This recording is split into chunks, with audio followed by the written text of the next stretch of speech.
توحید و سنت بلکہ میں یہ عرض کروں گا، یہ جو سما ہے آپ ذہن میں رکھ لیں، اس میں ہمارا نظریہ کیا ہے؟ ہم کہتے ہیں جس طرح بغیر اسباب کے جاننا رب کا خاصہ ہے، جس طرح بغیر اسباب کے تصرف کرنا یہ رب کا خاصہ ہے، جیسے بغیر اسباب کے حاجت پوری کرنا، مشکل حل کرنا یہ رب کا خاصہ ہے، اسی طرح بغیر اسباب کے سننا اور دیکھنا یہ بھی رب کا خاصہ ہے۔ اس خاصے میں بھی اللہ کا کوئی شریک نہیں ہے۔ بغیر اسباب کے سننا یہ رب کا خاصہ ہے۔ اس پر کتاب و سنت میں بے شمار نصوص موجود ہیں۔ 18 مقام پہ قرآن مقدس نے یہ خاصہ بیان کیا۔ کبھی فرمایا انکا انت السمیع، انہو هو السمیع، اور فرمایا ان ربی لسمیع الدعاء۔ علماء جانتے ہیں انکا انت السمیع میں انت ضمیر فاصل حصر کا، انہو ہوبا میں ہوبا ضمیر فصلو یہ فصل و حصر کا، یہ ضمیر بھی حصر کا، اور معنی یہ ہے کہ بغیر اسباب کے سننا یہ اللہ کا خاصہ ہے، بغیر اسباب کے سننا یہ رب کی صفت مخصوصہ ہے۔ اس لیے یاد رکھنا کہ اللہ کی شان یہ ہے لیسا کمثلہ شیء وہو السمیع، اس کی مثل کوئی چیز نہیں، اور هو السمیع علماء جانتے ہیں لیسا کمثلہ شیء میں تنزیہ ہے، اور هو السمیع میں اثبات صفات ہے، اور مطلب کیا ہے؟ اس کی مثل کوئی چیز نہیں، اور وہ کون ہے؟ هو السمیع، وہ اکیلا سننے والا، وہ اکیلا سننے والا۔ یہ رب نے اپنا تعارف پیش کیا۔ اسی پر سید محمود آلوسی بغدادی نے روح المعانی میں، دیگر مفسرین نے فرق یہ کیا کہ بندہ بھی سنتا ہے، اللہ بھی سنتا ہے، لیکن اللہ جیسے بندہ سنتا ہے ایسے اللہ نہیں سنتا، جیسے اللہ سنتا ہے ایسے بندہ نہیں سنتا، جیسے بندہ سنتا ہے ایسے، اور جیسے اللہ سنتا ہے ایسے بندہ۔ اللہ کیسے سنتا ہے؟ اللہ کیسے سنتا ہے؟ بغیر ہوما یسمع بلا آلات، وہ سنتا ہے بغیر اسباب کے، اور مخلوق سنتی ہے تحت الاسباب۔ اسباب ہوں تو مخلوق سنے، مخلوق کے جب اسباب ختم ہو جائیں مخلوق نہیں سنتی۔ مخلوق کے اسباب ختم ہوتے ہیں 3 چیزوں سے، سماع کے اسباب ختم ہوتی ہیں 3 چیزوں سے۔ دوری آ جائے، دوری معتد ہو، بعد ہو دوری، تب بھی اسباب ختم۔ اب اس سبب کی ضرورت پڑے گی، موبائل سبب ہے کہ نہیں؟ اس کے لیے پھر اور اسباب ہیں، سگنل ہیں، پھر کھمبے ہیں، پھر سروسیں ہیں، بہت کچھ، یہ بھی اسباب، یہ اسباب ہیں۔ اور دوری آ جائے، مخلوق کے اسباب ختم، پردہ کثیف آ جائے، مخلوق کے اسباب ختم، بھاری پردہ کثیف آ گیا، اب مخلوق نہ سن سکتی ہے نہ دیکھ سکتی ہے۔ اور نمبر 3 موت آ جائے،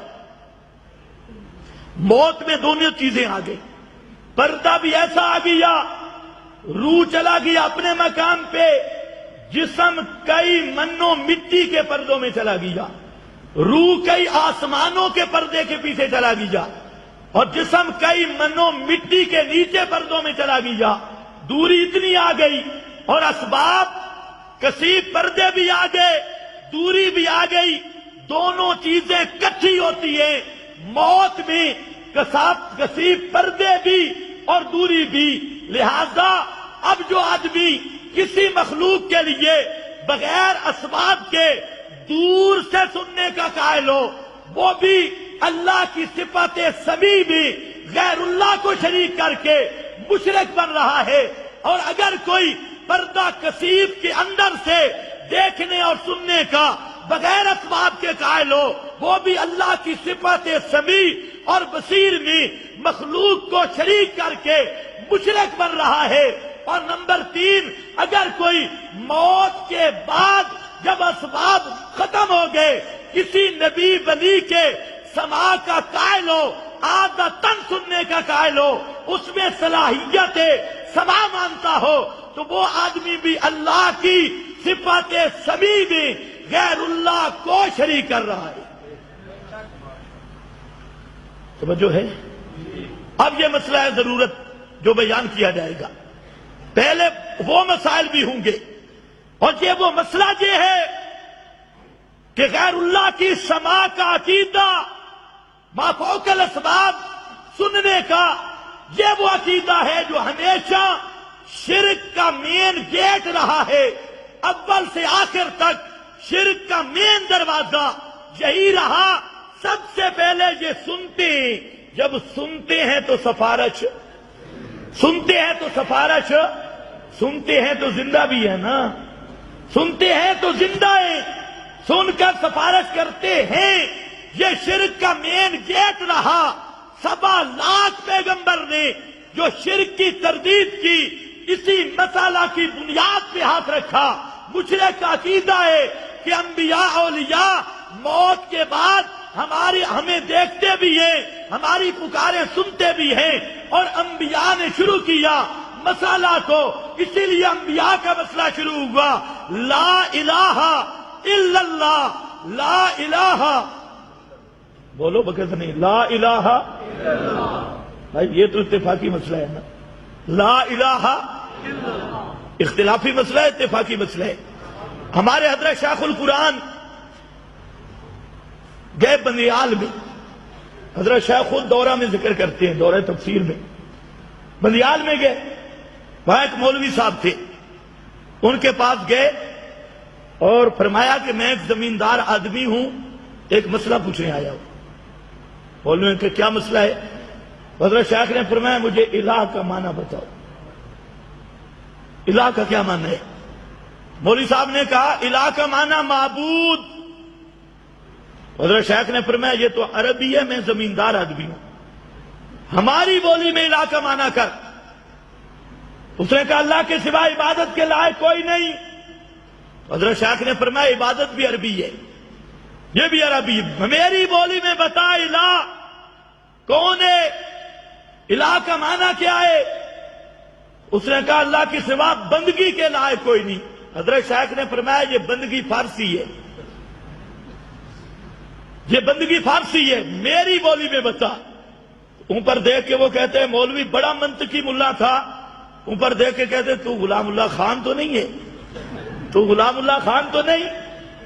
تو فرمایا میں جو بھی ہوں، کہتے ایسی شرارتیں وہ کرتا ہے، الہ کا معنی بتانا شرارت ہے، اگر پوچھ لو نا بھئی الہ کا معنی کیا ہے تو آپ کو کیا کہ یہ فسادی ہے، یہ شرارتی ہے، یہ بڑے متشدد ہیں، نیا لفظ ہے متشدد ہیں، بڑے سخت ہیں، بھلے فلاں ہمارا قصور کیا ہے؟